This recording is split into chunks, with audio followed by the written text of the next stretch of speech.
Let's bring in the New South Wales Treasurer now, Dominic Perrottet. He joins me live here in Sydney. Morning, Laura. Morning. Do you have a Holden? No, I don't actually. What do you make of But my first decision? stick was a pretty poor Mitsubishi, so okay. I should have got a Holden. Well, I wonder if you're surprised, or you're a bit of the Prime Minister's school of thought here. Disappointed but not surprised. Yeah, I think that's right. I mean, it's obviously sad. I mean, it's the death of an Australian icon.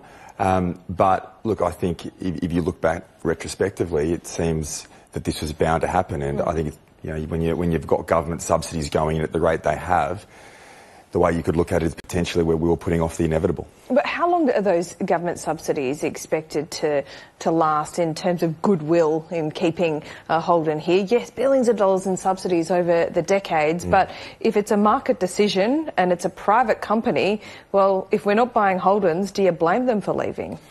Well, look, we've had issues in New South Wales with industries, and sometimes we provided them with certain payroll tax relief, but on a pathway to return so that they're fully functioning. And I think over time, if you're continuously providing subsidies, inevitably you're going to have this market situation occur. But I think we should also look at what are some of the broader issues, whether it's high corporate tax rates, high energy costs, high labour costs. These are issues that eventually some companies can't keep up with. No, and they're not new issues either.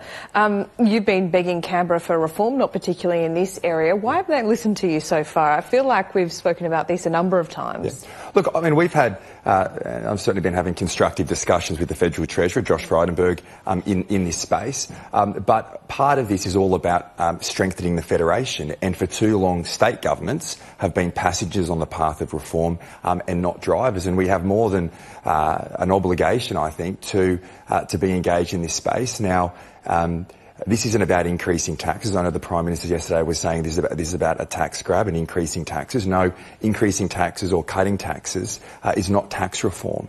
This is about improving the financial relationship between the states and the Commonwealth. And what I want to see is a constructive dialogue with the federal government. Constructive dialogue's great, Treasurer, but are you just going to be another Treasurer of New South Wales that talks about this, calls on it, makes wonderful speeches, but then still nothing happens? Well, I hope not.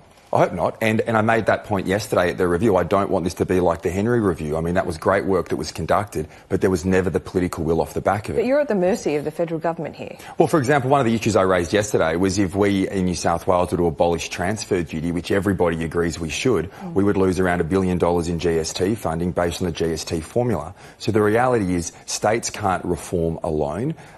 There's great political will, I believe, between Labor treasurers and Liberal treasurers across the country to get reform off the ground.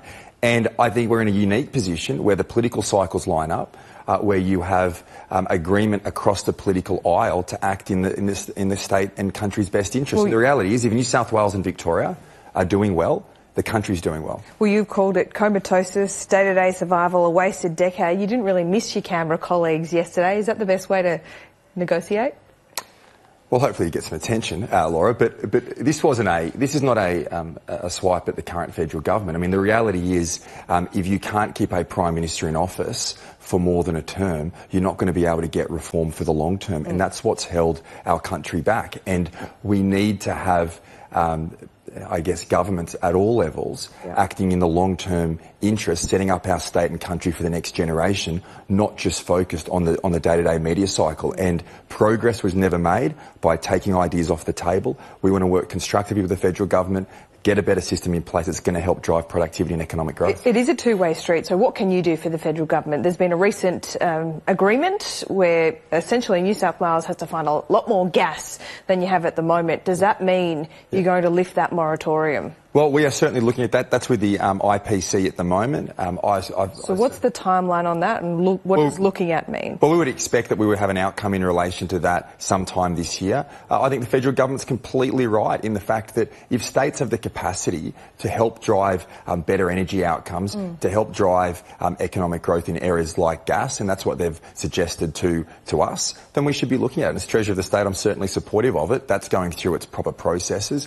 But you're absolutely right. This is a two-way street. So can you envisage a point a scenario where that is lifted? Is that what you are pushing for, and is that what you can achieve? I mean, well, that's certainly my view, and that has to go through the cabinet processes in due course, and there's planning restrictions and concerns that need to be addressed, and that's completely fair because there's water quality issues that come off the back of that.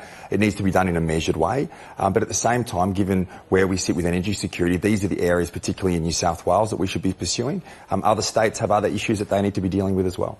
Net zero emissions by 2050, it is an aspirational target for the New South Wales government, but apparently the end of agriculture. Really? Oh, look, I don't think so.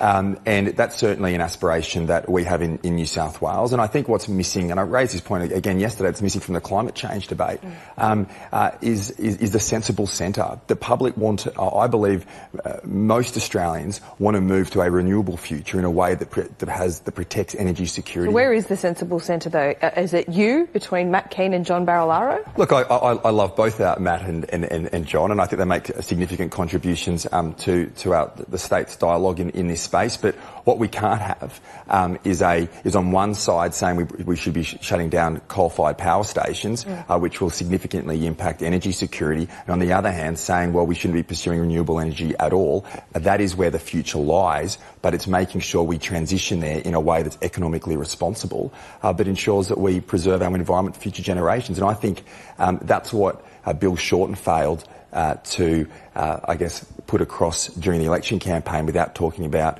the economic consequences of his policies. I think as a state we need to make sure we bring the public with us and we transition in a way that preserves energy security and at the same time ensures our environment is preserved for future generations. Well, Treasurer, Sky News not the place for policy formulation apparently. I said I love Sky News. but how much do you love Sky News? Well, your show particularly, Laura. Okay. Treasurer, I appreciate your time. Thanks, good to see you. Cheers. Well, the first Australians evacuated from the coronavirus